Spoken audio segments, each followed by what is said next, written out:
नमस्ते सम्पूर्णमा अहिले म तिलुचुर लेक आइपुगिसकेको छु। देख्न सक्नुहुन्छ तिलुचुर लेक।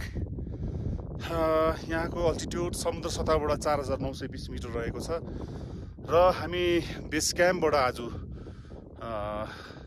मोटामोटी 4 बजेको समयमा त्यहाँबाट प्रस्थान गरेको थियौँ र मोटामोटी 5 देखि 6 घण्टाको चाहिँ बिस्तारै को यात्रा पश्चात चाहिँ हामीले आइपुग्न सफल भएको छौँ। यो एकदमै बेस क्याम्पबाट माथि आउँदाखेरि चाहिँ लगभग 22 घुम्ती भन्ने ठाउँमा आउँदो रहेछ। 22 घुम्ती चाहिँ अलिकति अप्ठ्यारो ट्रेक छ। त्यस पश्चात हामीले अलिक मेहनत गर्न सक्यौँ भने यो दृश्यमा हामी पुग्न सक्छौँ। र देख्न सक्नुहुन्छ लेक एकदमै सुन्दर छ, प्राकृतिकले भरिएको। हाम्रो देश मैले अस्ति नै भनिहालेँ, साथीहरू युरोपदेखि लिएर अन्य देश घुम्नु जाउँ भनेर भनिरहेको हुन्छन् र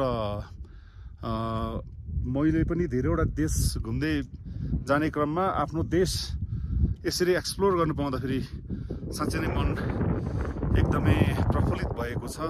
म सम्पूर्ण साथीहरूलाई यस्तो ट्रेलमा आउनुको लागि चाहिँ यस्तो ट्रेकमा आउनुको लागि चाहिँ म अनुरोध गर्न चाहन्छु। र अर्को कुरा के भन्दाखेरि नयाँ ट्रेकर्स साथीहरूको लागि चाहिँ म चाहिँ के भन्न चाहन्छु भन्दाखेरि हाई अल्टिट्युडमा आउँदाखेरि अल्टिट्युड सिकनेस हुन सक्दछ र त्यसको लागि चाहिँ एक्लमाटाइज गर्नुपर्छ हाम्रो शरीरलाई।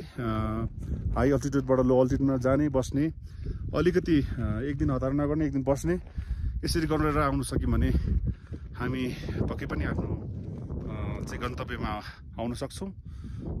यहाँहरूले देख्न सक्नुहुन्छ एकदमै राम्रो मनमोहक दृश्य र पक्कै पनि यहाँहरूले पनि यस ठाउँलाई एक्सप्लोर गर्नुहुनेछ। म फेरि पनि नेक्स्ट भिडियोमा जोडिनेछु। हस्त, धन्यवाद।